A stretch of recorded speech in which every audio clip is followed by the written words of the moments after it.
नमस्कार दोस्तों, स्वागत है हमारे चैनल सुरेश शर्मा TLM में। आज हम बात करेंगे ट्राइंगल्स के बारे में, ट्राइंगल्स यानी त्रिभुज के बारे में।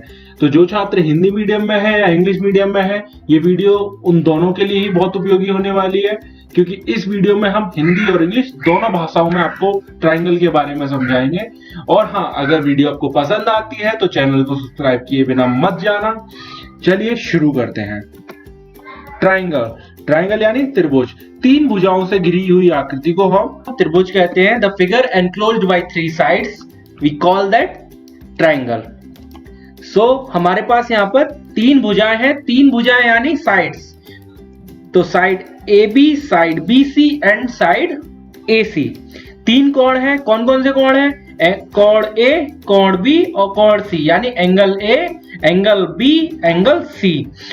तीन शीर्ष हैं यानी तीन वर्टिसेस। तो कौन कौन से वर्टेक्स हैं देखते हैं। Vertex A, vertex B and vertex C। यहाँ देखो, आपने सोचा होगा मैं यहाँ पे बोल रहा हूँ वर्टेक्स और यहाँ लिखा हुआ वर्टिसेस। जी हाँ दोस्तों, जब हमारे पास एक से ज्यादा वर्टेक्स है तो हम उन्हें वर्टिसेस बोलते हैं। ठीक है, आगे बढ़ते हैं। अब देखते हैं ट्राइंगल का एरिया यानी क्षेत्रफल कैसे निकालते हैं। अगर आपके पास किसी भी ट्राइंगल का आधार पता है, जैसे इसमें आधार है और इसमें भी ये आधार है, और उसका लंब पता है, लंब यानी एल्टीट्यूड, एल्टीट्यूड और परपेंडिकुलर, ये दोनों चीजें आपको पता है तो आप एरिया निकाल सकते हैं। लंब के सामने जो सबसे बड़ी भुजा होती है या जो 90 अंश के कोण के सामने जो भुजा होती है उसे हम कहते हैं कर्ण। कर्ण यानी हाइपोटेनस। हाइपोटेनस किसी भी त्रिभुज में सबसे लंबी भुजा होती है। तो एरिया का फॉर्मूला देखते हैं, यानी क्षेत्रफल का फॉर्मूला होता है 1/2 multiplied by base multiplied by altitude, यानी हाफ बेस इंटू एल्टीट्यूड। ये होता है हमारा एरिया का फॉर्मूला। तो ट्राइंगल, कोई सा भी ट्राइंगल सही, अगर आपको ये दोनों चीजें पता है, एक तो क्या पता होना चाहिए आपको, आधार, और दूसरा पता होना चाहिए लंब, तो आप किसी भी ट्राइंगल का एरिया निकाल सकते हैं। आगे बढ़ते हैं। अब देखते हैं त्रिभुज के प्रकार के बारे में, यानी टाइप्स ऑफ ट्राइंगल। तो ट्राइंगल को हम दो बेसिस पे क्लासिफाई कर सकते हैं। भुजाओं के आधार पे on the basis of side, कोणों के आधार पे on the basis of angles. भुजाओं के आधार पे देखते हैं समबाहु त्रिभुज। समबाहु त्रिभुज को इंग्लिश में कहते हैं इक्विलैटरल ट्राइंगल। समद्विबाहु त्रिभुज आइसोसेलेस ट्राइंगल। विषमबाहु त्रिभुज स्केलेन ट्राइंगल। अब देखते हैं कोणों के आधार पर, यानी on the basis of angles. न्यून कोण त्रिभुज एक्यूट एंगल ट्राइंगल। समकोण त्रिभुज राइट एंगल ट्राइंगल। अधिक कोण त्रिभुज ऑब्ट्यूज एंगल ट्राइंगल। अब हम देखेंगे विस्तृत रूप से, यानी थोड़ा डिटेल में देखेंगे भुजाओं के आधार पर त्रिभुज के प्रकार। पहला प्रकार था भुजाओं के आधार पर समबाहु त्रिभुज, यानी इक्विलैटरल ट्राइंगल। इक्विलैटरल ट्राइंगल वो ट्राइंगल होता है जिसकी तीनों साइड, जैसे यहाँ पे साइड AB, साइड BC और साइड AC तीनों बराबर है। AB equal to BC equal to AC। साथ ही इक्विलैटरल ट्राइंगल में तीनों जो कोण होते हैं, तीनों एंगल जो होते हैं वो 60 डिग्री के होते हैं, यानी 60 अंश के होते हैं। एंगल A बराबर एंगल C बराबर 60 अंश, यानी angle A equal to angle B equal to 60 degree. दूसरा प्रकार था हमारा समद्विबाहु त्रिभुज, यानी आइसोसेलेस ट्राइंगल। आइसोसेलेस ट्राइंगल वह ट्राइंगल होता है जिसमें कोई भी दो भुजा बराबर हो, जैसे यहाँ पे AB और AC बराबर है, AB बराबर AC, यानी दो साइड्स हमारी अगर बराबर हैं, उस ट्राइंगल को हम आइसोसेलेस ट्राइंगल कहते हैं।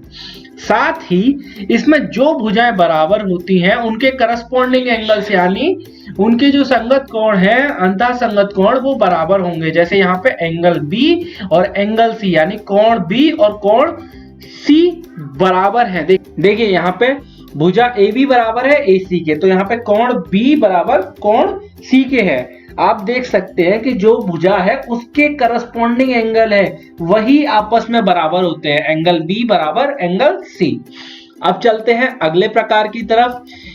विषमबाहु त्रिभुज, इसको बोलते हैं स्केलेन ट्रायंगल। स्केलेन ट्रायंगल में क्या होता है कि आपकी कोई भी भुजा किसी भी भुजा के बराबर नहीं होती। ऐसा ट्रायंगल जिसकी कोई भी भुजा आपस में बराबर ना हो उसे हम स्केलेन ट्रायंगल बोलते हैं। स्केलेन ट्रायंगल में कोई भी भुजा आपस में बराबर नहीं, जैसा कि आप यहाँ पे देख सकते हैं A B is not equal to B C is not equal to A C, यानी कोई भी साइड आपस में बराबर नहीं है। साथ ही हम जानते हैं कि त्रिभुज के तीनों कोणों का योग जो होता है वो 180 अंश होता है, यानी angle A plus angle B plus angle C बराबर 180 अंश। ये जो डेफिनेशन है कोणों की, angle A plus angle B plus angle C is equal to 180 degree, ये किसी भी कोण के लिए वैलिड है। आगे बढ़ते हैं, अब देखते हैं कोणों के आधार पर, यानी on the basis of angles. तो पहला है न्यून कोण त्रिभुज। न्यून कोण त्रिभुज यानी एक्यूट एंगल्ड ट्रायंगल। इस ट्रायंगल में तीनों जो कोण होते हैं, तीनों जो एंगल होते हैं वो 90 अंश से कम होते हैं। तीनों एंगल 90 अंश यानी 90 डिग्री से कम होते हैं। All the three angles are less than 90 degree. जैसा कि मैंने आपको पहले बताया कि ये जो सम ऑफ एंगल्स है वो हमेशा 180 डिग्री रहता है, चाहे कोई सा भी ट्रायंगल हो। तो यहां भी angle A plus angle B plus angle C बराबर 180 डिग्री। अगला देखते हैं, अगला है समकोण त्रिभुज यानी राइट एंगल ट्रायंगल। एक ऐसा ट्रायंगल जिसका एक एंगल 90 डिग्री हो, 90 डिग्री यानी 90 अंश का हो, ऐसे ट्रायंगल को हम राइट एंगल ट्रायंगल कहते हैं। देखिए यहाँ पे एंगल बी जो है वो हमारा 90 अंश का है, तो ये हमारा राइट एंगल ट्रायंगल है। और बाकी दो बचे एंगल होंगे वो 90 डिग्री से कम ही होंगे, क्योंकि हमारे तीनों कोणों का सम कितना होता है, तीनों कोणों का जोड़ कितना होता है, वो होता है 180 अंश। यानी angle A plus angle C बराबर हो जाएगा 90 अंश, क्योंकि एंगल बी बराबर हमारा 90 है। साथ ही मैंने आपको क्या बताया था कि 90 अंश के कोण के सामने जो भुजा होती है उसे हम क्या कहते हैं, हाइपोटेनस। हाइपोटेनस यानी कर्ण। कर्ण ट्रायंगल की सबसे लंबी साइड होती है, यानी सबसे लंबी भुजा होती है। और यहां से ही आपको एक कंसेप्ट नया पता चलता है पाइथागोरस प्रमेय का, यानी पाइथागोरस थ्योरम का। पाइथागोरस थ्योरम क्या कहती है, लंब का स्क्वायर यानी परपेंडिकुलर स्क्वायर यानी AB का स्क्वायर प्लस बेस स्क्वायर यानी आधार का स्क्वायर दैट इज BC का स्क्वायर इज इक्वल टू कर्ण का स्क्वायर दैट इज AC का स्क्वायर, यानी लंब स्क्वायर प्लस आधार स्क्वायर बराबर कर्ण स्क्वायर, यानी perpendicular square plus base square is equal to hypotenuse square. अब बात करते हैं अधिक कोण त्रिभुज की, यानी ऑब्ट्यूज एंगल ट्रायंगल। ऐसा ट्रायंगल जिसका एक एंगल 90 डिग्री से ज्यादा हो। यहाँ पे एंगल बी हमारा 90 डिग्री से ज्यादा है, तो ये ट्रायंगल हमारा ऑब्ट्यूज एंगल ट्रायंगल है, यानी अधिक कोण है। बाकी दो बचे कोण क्या होंगे, जैसे एंगल ए और एंगल सी 90 डिग्री से कम होंगे। एंगल ए और एंगल सी 90 डिग्री से कम है। साथ ही मैंने आपको बताया कि तीनों कोणों का जो सम होता है, यानी तीनों एंगल्स का जो सम होगा वो हमेशा 180 डिग्री होगा, जो कि डेफिनेशन यहाँ भी वैलिड है। यानी कोई भी ट्रायंगल हो, आप देख पा रहे होंगे कोई भी ट्रायंगल हो, ये जो डेफिनेशन है कि तीनों एंगल्स का सम हमेशा 180 डिग्री रहता है ट्रायंगल के, ये हमेशा वैलिड रहेगी। आगे बढ़ते हैं। अब देखते हैं एक एक्सरसाइज, छोटी सी एक्सरसाइज है। Identify the acute angle, right angle and obtuse angle triangle in the following pictures. So ये जो पिक्चर है, ये कौन सा एंगल ट्रायंगल है, इसमें देख बताते हैं। एक्यूट एंगल ट्रायंगल है, राइट एंगल ट्रायंगल है या ऑब्ट्यूज एंगल ट्रायंगल है, आप मुझे ये सब कमेंट में लिखते जाना। अगला क्वेश्चन देखते हैं। अगला क्वेश्चन भी बहुत आसान है, वही सेम क्वेश्चन है। पता करना है हमको ये जो ट्रायंगल दे रखा है ये कौन सा ट्रायंगल है, एक्यूट एंगल ट्रायंगल है, राइट एंगल ट्रायंगल है या ऑब्ट्यूज एंगल ट्रायंगल है। अगला क्वेश्चन भी वही है, पता करना है हमको कि ये कौन सा ट्रायंगल है, एक्यूट एंगल ट्रायंगल है, राइट एंगल ट्रायंगल है या ऑब्ट्यूज एंगल ट्रायंगल है। आप सभी जितने भी ये क्वेश्चंस हैं इनके आंसर कमेंट बॉक्स में लिखिए। और हाँ, अगर आपको वीडियो अच्छी लग रही है तो चैनल को सब्सक्राइब किए बिना मत जाना। ये वीडियो देखने के लिए बहुत बहुत धन्यवाद। अगली वीडियो में जल्दी मिलेंगे।